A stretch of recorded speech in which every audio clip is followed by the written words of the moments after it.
Welcome back students to your economics class. Today we are going to start with our 10th chapter from macroeconomics, government budget, and the topic for today is going to be the types of budget.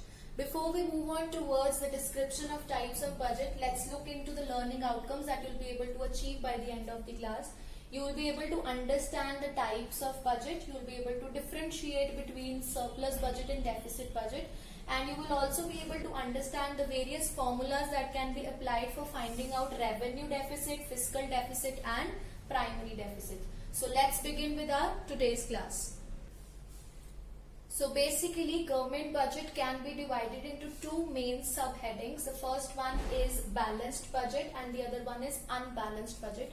When we talk about balanced budget, it refers to the budget in which the expected or the estimated expenditure by the government is exactly equal to the estimated receipts of the government, and if these two are equal, it clearly indicates that the budget is balanced budget. Whereas when we talk about the unbalanced budget, it refers to a situation where the estimated expenditure which is done by the government is not going to be exactly equal to the estimated receipts of the government.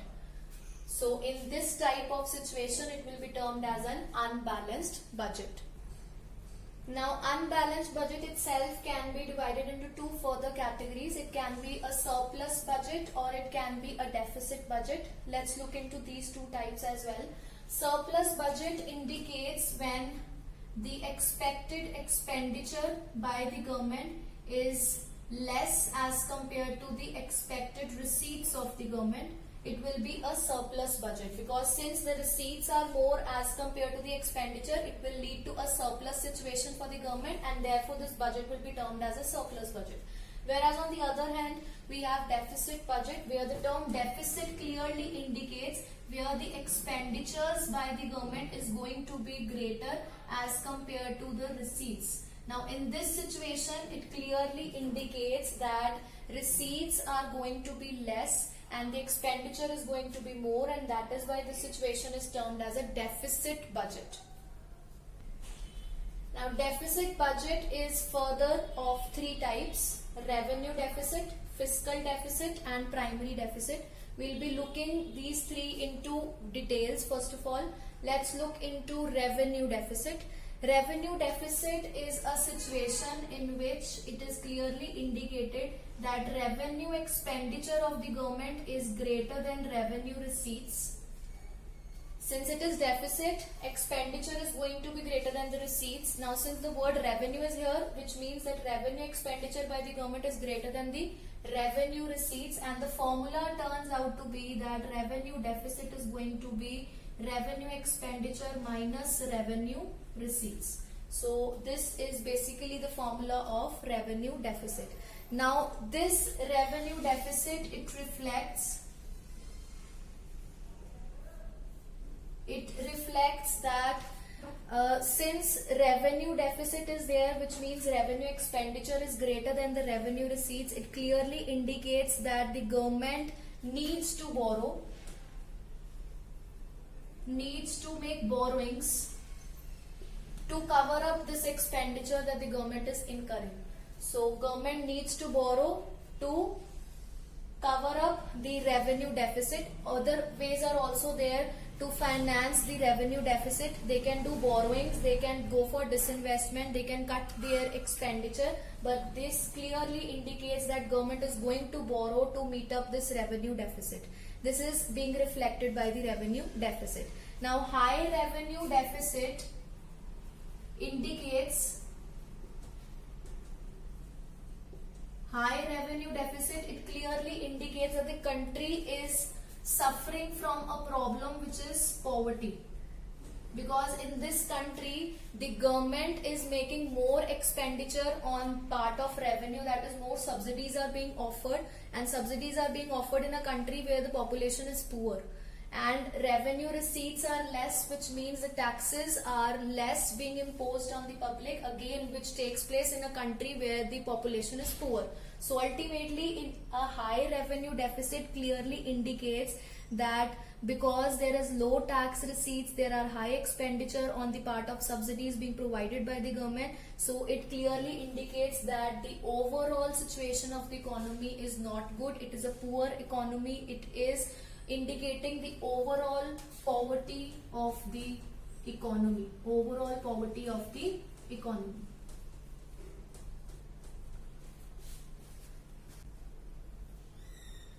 Now the next type of budget deficit is fiscal deficit.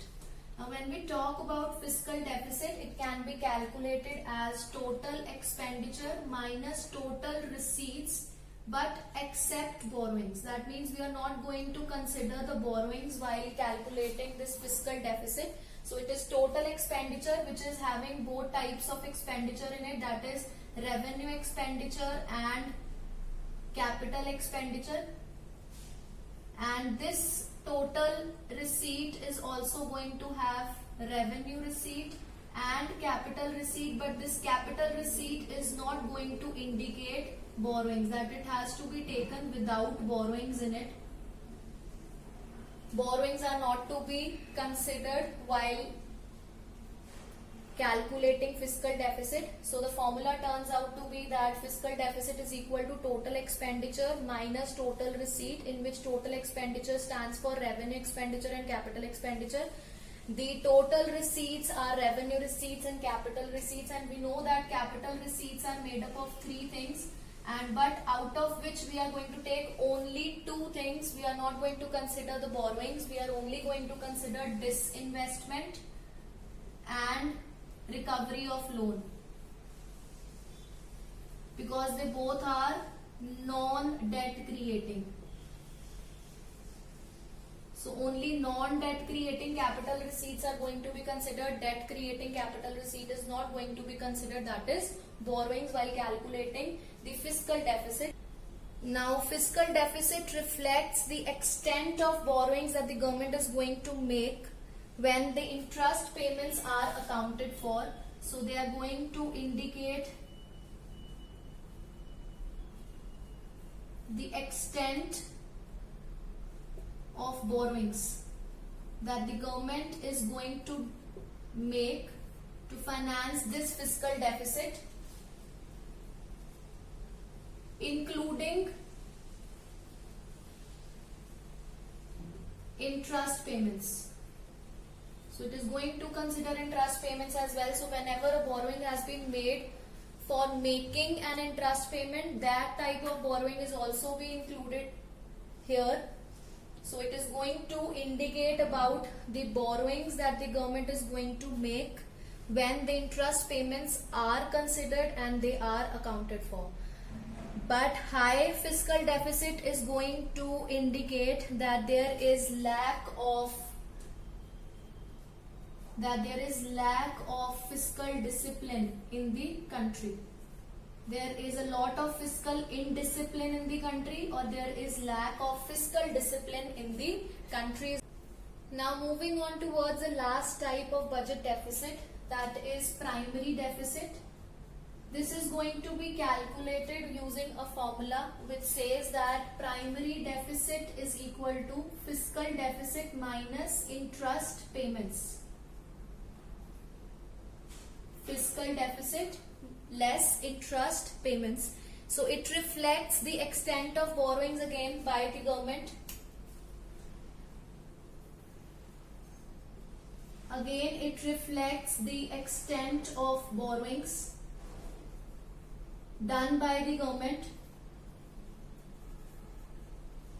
But here you need to understand that it is, since less interest payments, so it is going to exclude the interest payments. That is, it reflects the extent of borrowings by the government when interest payments are not accounted for.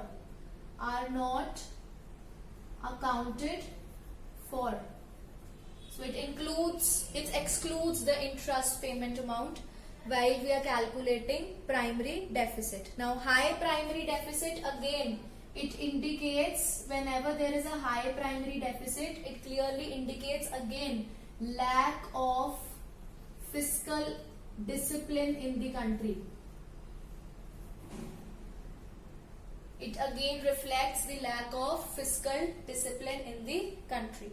So in today's class we have learnt about the types of budget which can be balanced and unbalanced.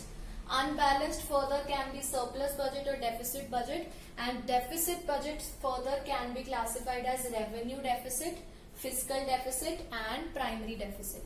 So I hope all your learning outcomes have been achieved in today's class. I'll see you in the next class. Thank you.